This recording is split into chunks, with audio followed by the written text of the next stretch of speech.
Hello friends, welcome back to the biology world. आज हम बात करने जा रहे हैं एडोलसेंस की। क्लास 12 का एक इम्पोर्टेंट टॉपिक है।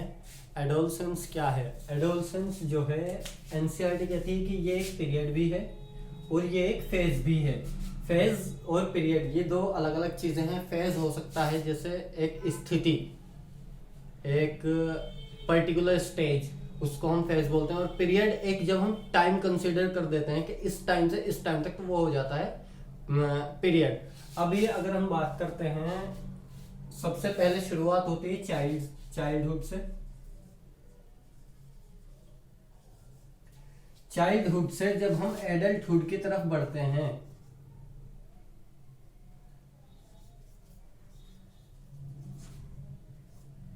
चाइल्डहुड से जब हम एडल्टहुड की तरफ बढ़ते हैं तो इसी बीच में एक पीरियड आता है 12 to 18 ईयर्स ऑफ एज। ये एज सबसे वल्नरेबल एज है। इसमें सबसे ज्यादा बॉडी के अंदर चेंजेस आते हैं, सबसे ज्यादा इस एज के अंदर ग्रोथ शो होती है। अभी अगर मैं बात करता हूं इसके अंदर बिहेव, ये जो होगा यहाँ पे होगा एडोलसेंस, इसको बोलेंगे हम एडोलसेंस। इस एडोलसेंस में जो चेंजेस आएंगे, सबसे पहले अगर हम बात करते हैं बायोलॉजिकल चेंजेस, जैसे बायोलॉजिकल चेंजेस ऐसे चेंजेस होंगे जैसे प्यूबर्टी, मतलब इंटरनल चेंजेस आएंगे बॉडी के अंदर, सेक्स ऑर्गन्स का डेवलप होना, इसके अलावा मूंछों का आना, दाढ़ी का आना और एकदम ग्रोथ होना। बॉडी की जो हाइट है, आपने कभी अगर ऑब्जर्व किया हो तो आप देखते हैं कि इस एज में, इस एज पीरियड में एकदम हाइट इंक्रीज करती है एक सर्टेन टाइम, लगभग 18 ईयर्स ऑफ एज पर जाकर ग्रोथ रुक जाती है लॉन्ग बोन्स की। लेकिन उससे पहले एक फेज ऐसा आता है जब एकदम तेजी से ग्रोथ होती है। वो जब हम ग्रोथ वाला जब हम ह्यूमन स्केलेटल सिस्टम पढ़ते हैं, उसमें हम लॉन्ग बोन की ग्रोथ पढ़ते हैं, तब हमें पता चलता है कि एक सर्टेन टाइम तक ग्रोथ होती है और उसके बाद ग्रोथ जो है, लॉन्ग बोन्स की जो ग्रोथ होती है वो नहीं हो सकती। तो वो एज कौन सी है? 18 ईयर्स पे। इसके अलावा हम पढ़ते हैं रिप्रोडक्शन चैप्टर में, जो है प्यूबर्टी अटेन होती है, वो किस एज में होती है? लगभग 12, 13, 14 इसी एज में प्यूबर्टी अटेन होती है किसी भी बच्चे के अंदर जो बचपन से अपना एडल्टहुड में प्रवेश कर रहा है। इसके अलावा कुछ बिहेवियरल चेंजेस आएंगे।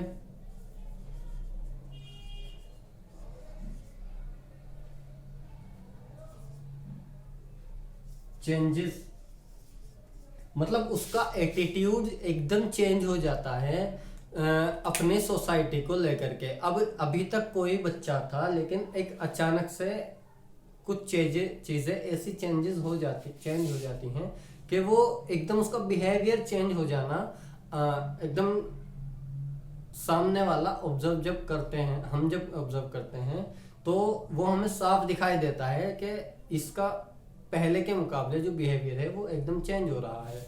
इसके अलावा इसमें और क्या चेंजेस आ सकते हैं अगर हम बात करते हैं, बस यही होगा। इसके अलावा अगर हम बात करते हैं मेंटली, इसको हम यहाँ पर लिखेंगे सबसे पहले वल्नरेबल एज।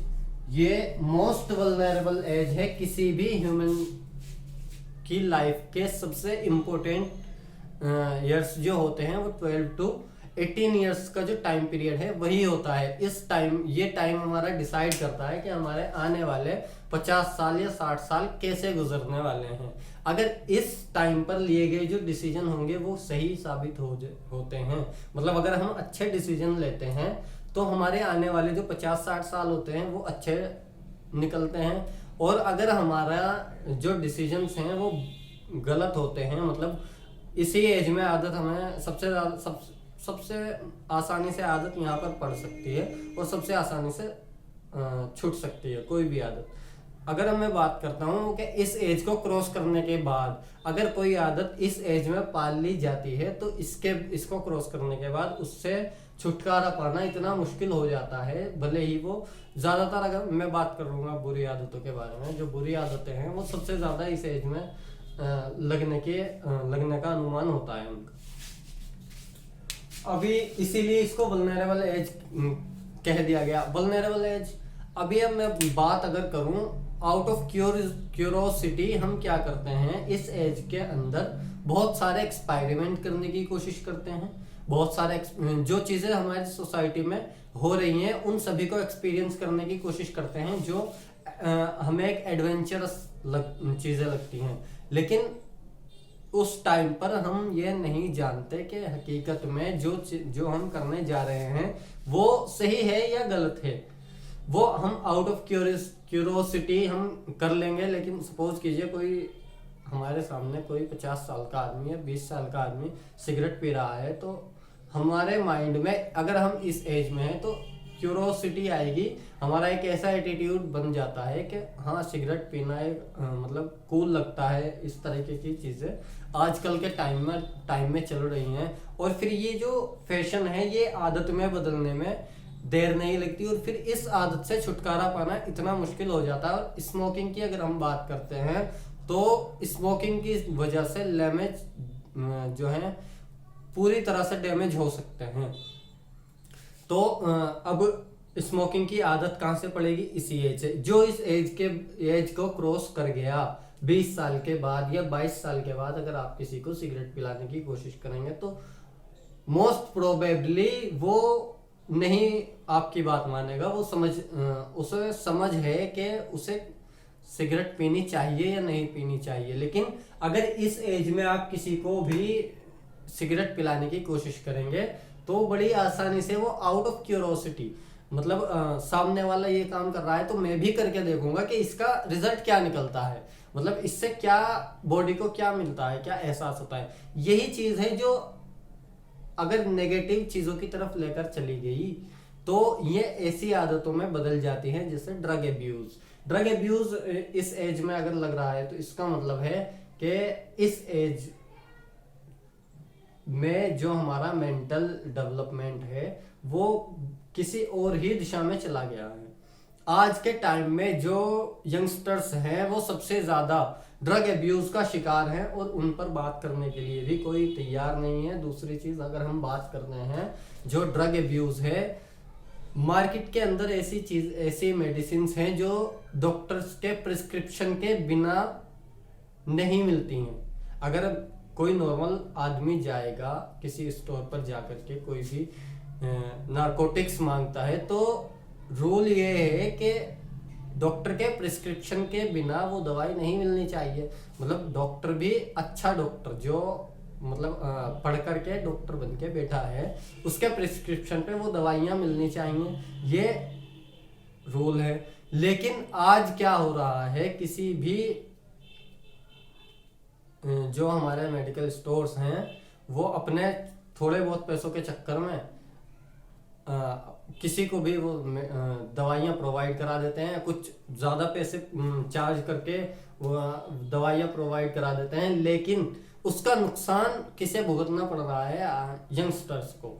मोस्ट प्रोबेबली अपना खुद का ही नुकसान होता है और किसी का कोई भी नुकसान नहीं होता। अगर हम देखते हैं तो ज़्यादा से ज़्यादा क्या होता है, फैमिली इफेक्ट होती है। फैमिली तो इफेक्ट हो ही रही है।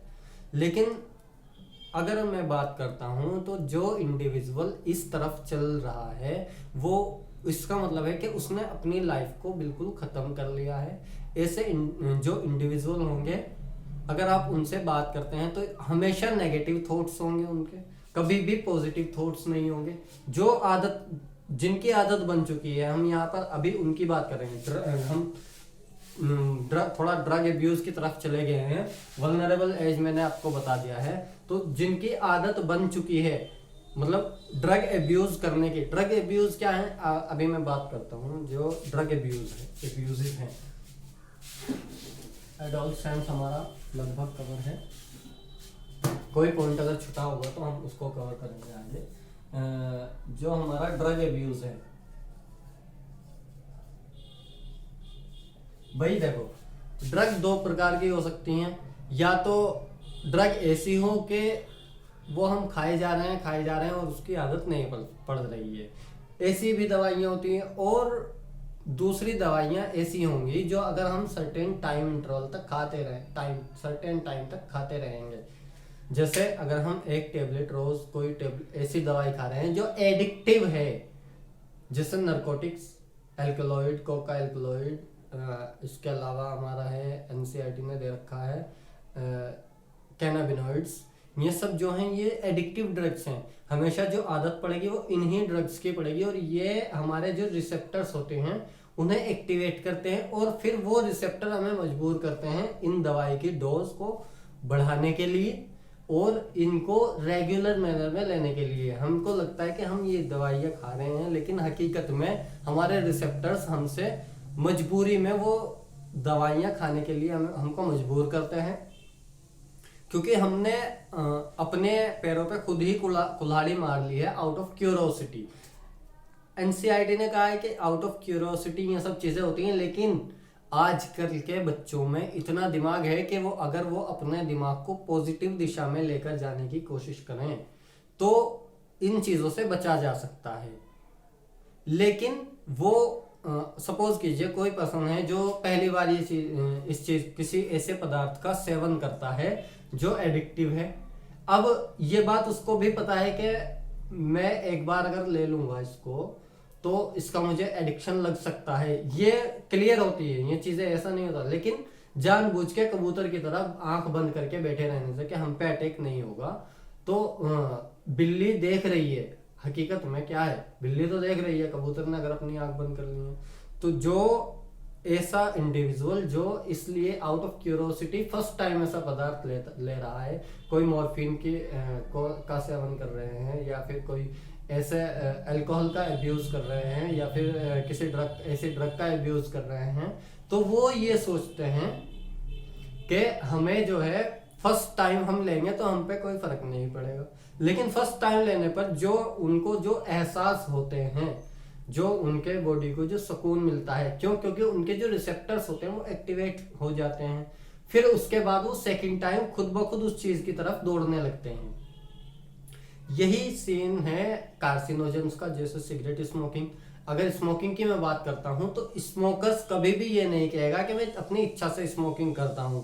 हमेशा क्या होगा, जो स्मोकिंग है वो मजबूर करती है कभी भी जो। लेकिन फर्स्ट टाइम अगर हम उन स्मोकर्स से ये बात करें कि क्या सिगरेट खुद आई थी कि मुझे पी लो, फर्स्ट टाइम जब तुमने हाथ लगाया था, तो हकीकत में क्या हुआ होगा, आउट ऑफ क्यूरोसिटी आपने एक्सपेरिमेंट किया और वो एक्सपेरिमेंट ने एक ऐसा रूप धारण कर लिया कि अब उसको आप छोड़ ही नहीं सकते। ये होते हैं अब्यूज के कारण। हमने पढ़ा एडोलसेंस में हमने पढ़ा कि एक मोस्ट वल्नरेबल स्टेज है।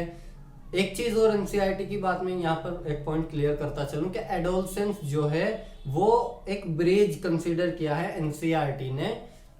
ये एक ब्रिज है बिटवीन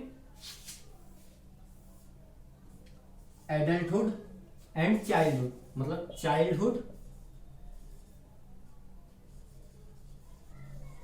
चाइल्डहुड और एडल्टहुड में जब कोई भी बच्चा चाइल्डहुड से एडल्टहुड की तरफ मूव करेगा तो एक ब्रिज क्रॉस करते हैं, उस ब्रिज को बोलते हैं हम एडोलसेंस। इस एडोलसेंस में क्यूरियोसिटी होती है।